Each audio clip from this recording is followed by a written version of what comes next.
দ্বিতীয় মেয়াদে ক্ষমতায় এসে গণছাঁটাই কার্যক্রম হাতে নেন মার্কিন প্রেসিডেন্ট ডোনাল্ড ট্রাম্প।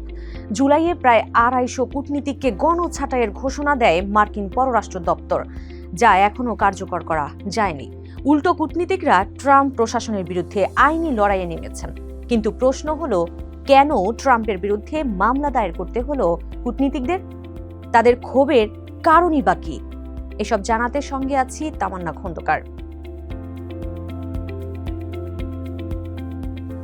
যুক্তরাষ্ট্রের ফেডারেল কর্মীদের চাকরি ছাঁটাইয়ের নিয়ম অনুযায়ী ছাঁটাইয়ের আগে 120 দিনের বাধ্যতামূলক প্রশাসনিক ছুটি পান কর্মকর্তারা, যার সময় শেষ হওয়ার কথা ছিল নভেম্বরে। কিন্তু মাঝে বিপত্তি বাধে ফেডারেল শাটডাউন বা সরকারি অচলাবস্থায়। শাটডাউন শেষ করতে অস্থায়ী অর্থায়ন প্রস্তাব পাশ করে কংগ্রেস, যার একটি ধারায় বলা ছিল আগামী 2026 সালের 30 জানুয়ারি পর্যন্ত বড় আকারের চাকরিচ্যুতি কার্যকর করা যাবে না। এতেই বেকায়দায় পড়েন ট্রাম্প, যে ধারার দোহাই দিয়েই এখন ট্রাম্পের বিরুদ্ধে আইনি লড়াইয়ের প্রস্তুতি নিচ্ছেন কূটনীতিকরা। কঙ্কা ডিপ ফ্রিজে চাহিদা মতো মোড বদলে নরমাল ফ্রিজ করে ফেলুন। কঙ্কা, হ্যাপি থাকুন। এদিকে যে কোনো মূল্যে কূটনীতিকদের চাকরিচ্যুতি কার্যকর করতে চাইছেন ট্রাম্প। ডিসেম্বরের শুরুতে ঘোষণা দিয়েছেন 5 ডিসেম্বর থেকেই গণছাঁটাই কার্যক্রম শুরু করার। ট্রাম্প প্রশাসনের এমন সিদ্ধান্ত মেনে না নিয়ে উল্টো American foreign service association AFSA ও ফেডারেল কর্মচারীদের আরেক ইউনিয়ন এক হয়ে ট্রাম্পের বিরুদ্ধে মার্কিন জেলা আদালতে মামলা দায়ের করে।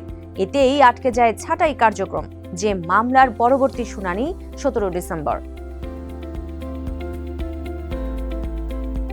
ট্রাম্প প্রশাসনের বিরুদ্ধে কেন মামলা করতে হলো, এ নিয়ে সিনেটের পররাষ্ট্র সম্পর্ক বিষয়ক কমিটির শীর্ষ ডেমোক্র্যাট নেতা জিন শাহিন বলেন, দুঃখজনক যে ইউনিয়নগুলোকে আদালতে যেতে হলো, যখন আইনটি পরিষ্কারভাবে বলছে 30 জানুয়ারি পর্যন্ত কোনো রিডাকশন ইন ফোর্স কার্যকর করতে অর্থ ব্যয় করা যাবে না। প্রশাসনের উচিত আইন মেনে চলা, বরং তারা পরিকল্পিতভাবে আমাদের কূটনীতিক প্রতিষ্ঠানগুলো ভেঙে দিচ্ছে। তিনি আরও বলেন, যে কর্মশক্তির ওপর আমরা নির্ভর করি, বিশেষ করে যুক্তরাষ্ট্রের স্বার্থ রক্ষা, সংকটে সাড়া দেওয়া এবং চীনের মতো প্রতিদ্বন্দ্বীদের সঙ্গে প্রতিযোগিতা করা, এই সিদ্ধান্তের ফলে তা দুর্বল হচ্ছে। আদালত ইউনিয়নগুলোর পক্ষে রায় দিলে আগামী 30 জানুয়ারি পর্যন্ত চাকরিতে থাকতে পারবেন এই কূটনীতিকরা। অর্থাৎ সব মিলিয়ে মোটে 6 সপ্তাহ ছাঁটাই ঠেকিয়ে রাখতে পারবেন তারা। এই অবস্থায় প্রশ্ন উঠেছে, মাত্র এই কদিনের জন্য কেন মামলায় জড়ালেন কূটনীতিকরা? AFSA এর পররাষ্ট্র দপ্তর বিষয়ক সহসভাপতি রোহিত নেপাল বলেন, সামনে ছুটির মৌসুম, তাই এই সময়টুকুও ক্ষতিগ্রস্ত 246 জনের জন্য খুবই মূল্যবান। তাছাড়া আগামী 30 জানুয়ারির মধ্যে কিছু কূটনীতিক অবসর গ্রহণের যোগ্য হয়ে উঠতে পারেন। এতে তারা পূর্ণ পেনশন সুবিধা নিয়ে অবসর নিতে পারবেন, যা তাদের জন্য অত্যন্ত গুরুত্বপূর্ণ।